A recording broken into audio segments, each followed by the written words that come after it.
Hello, my name is Sharelle Wilson, and I am a lived experience expert.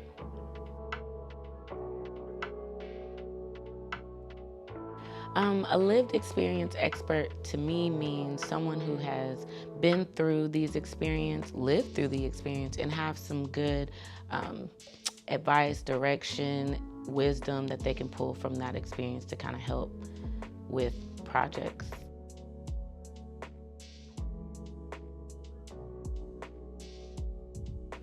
For this particular project, the lived experience that I have is concerning justice involvement and housing instability.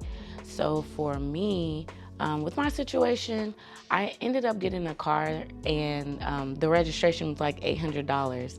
And because of the low income, that car did not get tagged, it didn't say insurance, and the place that I was living at has a lot of police traffic.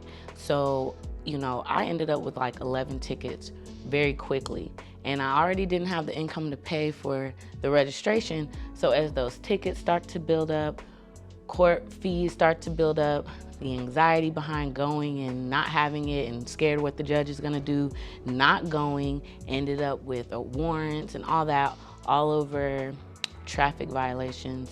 That got the involvement, the justice involvement. And then because of that neighborhood having a lot of high traffic, it's kind of inevitable to have that involvement with the police. They camp out there.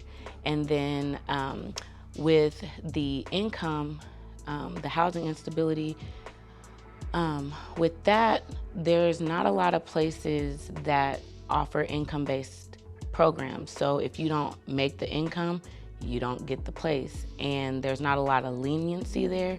So that has left me stuck in a neighborhood that has high police trafficking going on, and or high police traffic, I'll say. And that's how I've been affected. It's just one thing right after another, and not really knowing how that's gonna end. I mean, it's over now, but without the assistance from nonprofits, I'd probably still be struggling, having to explain myself to judge after judge after judge.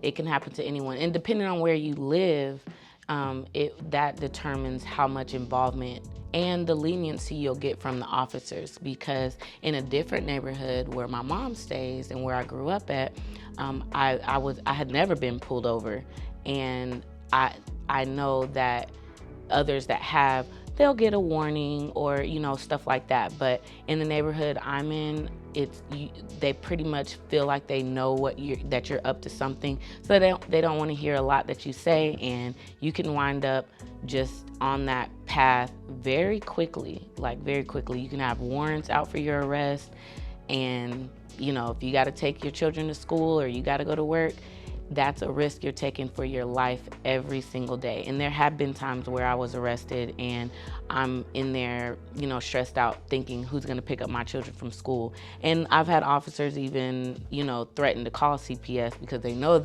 they're taking me with my children in the car and there was no one else with me. So a lot of scary things can happen, one, just where you live or just having low income.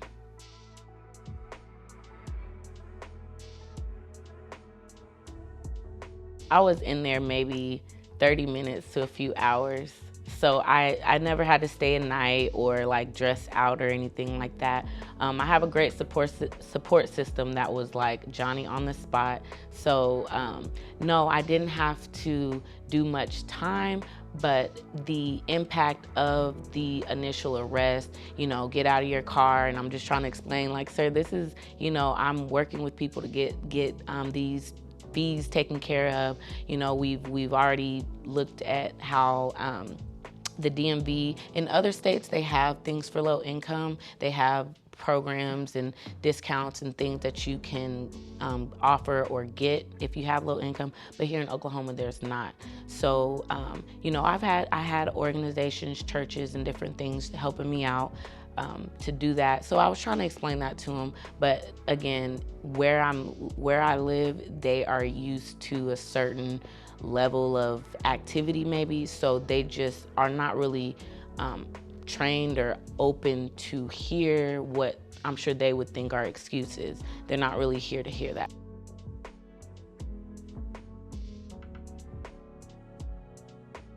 That time, and what was happening with the boys, because I didn't have anybody there with me at the time. I did have to wait for someone to come, and that arrest, they took the car, and they of course told the place who had the car, you know, don't give it back to her until she comes with her registration, her insurance, and her license, just like what you were saying. And so that was pretty stressful, because it took about 3 weeks for me to get all that stuff together. So in those 3 weeks, having to figure out what to do to get the boys back and forth to work, back and forth to their sports, me and myself back and forth to where I gotta go, to be even involved in things like this, you know, you need transportation. So it was very stressful, and it affected me emotionally, because first of all that happened in front of the boys. So I had to talk to them about the police, because of course they're like, Mama, we don't like the police, and you know, what were you even doing? You weren't even doing anything. So they don't understand money. You go to jail for not paying things.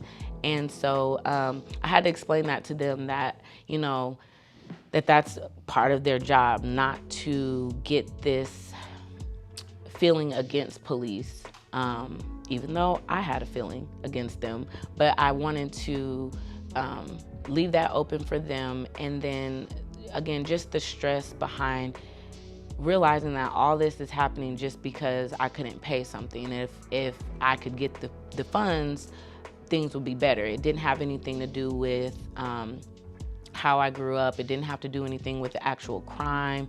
It didn't have to do with anything like that. It was just simply income. So it just gave me a perspective of police involvement, and just what this is all about. And it definitely motivated me to want to be part of this, because I see how rehabilitation has a lot to do with where you live. So, you know, depending on where you live, you can get in a funnel, or it can spiral out of control.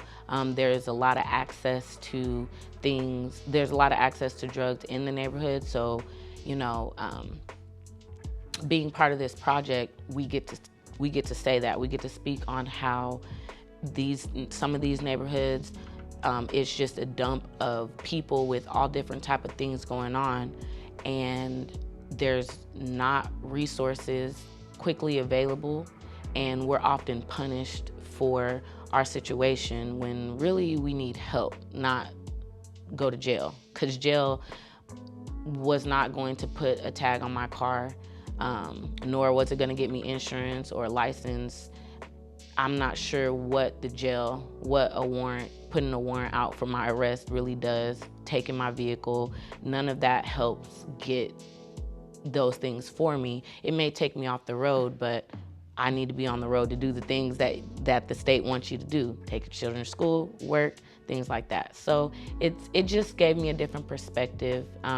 But I love the opportunity that we have like these to speak up. And that's why I do think it's important for the public to know that, and public to get involved, because this is where our voice matters. A lot of times, these type of situations, people like the police or public housing, they have meetings and they just talk about this stuff amongst each other through their organization, but not often do they hear from the people that it affects. So it's really important for people to know that these outlets are available, because I know my story, but I know there's stories that are worse, and our stories need to be heard so that policies can be put into place. Organizations can really devote time and resources to really fixing these things. Because one of the things that people were saying, because of the way the officers just sit in our neighborhood, they just sit and just wait. about getting cameras up so we can document just what's going on, and if it's okay, it's okay. But that safety there, because I'm telling you, when I look, because I can see them from my door, so I'll look outside and I'll see if they're parked in those spots.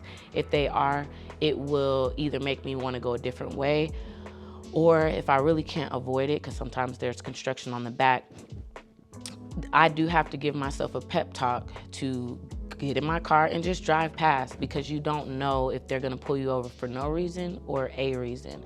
And that's just something, that's just reality. I got involved with the Just Home project immediately after the situation where I was pulled over and arrested falsely for a warrant that was not, it was not the type of warrant that I needed to be taken in for. It was out of state, and they just said, you know, it was another traffic ticket out of state.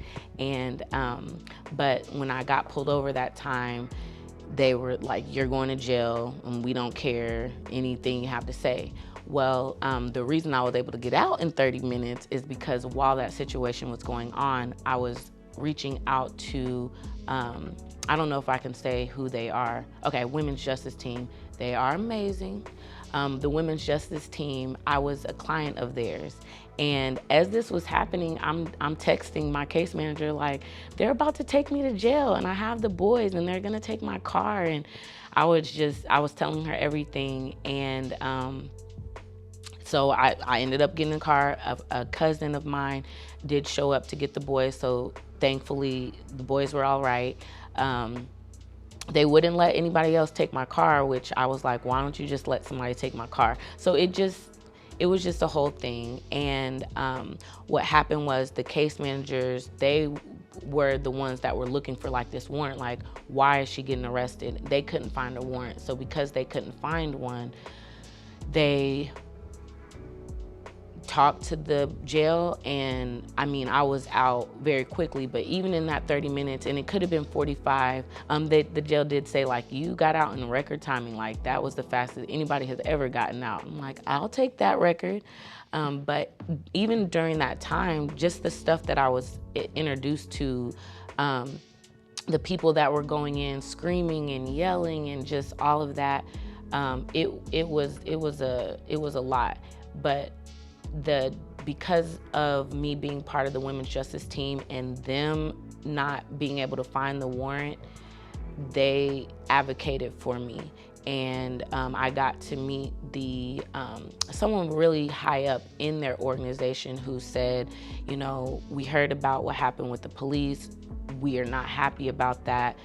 We have this project going on in the Just Home project, and they talk about people who have police involvement and the housing instability, and we would love for you to be a part of that. So I waited around, and this was the fruit of that.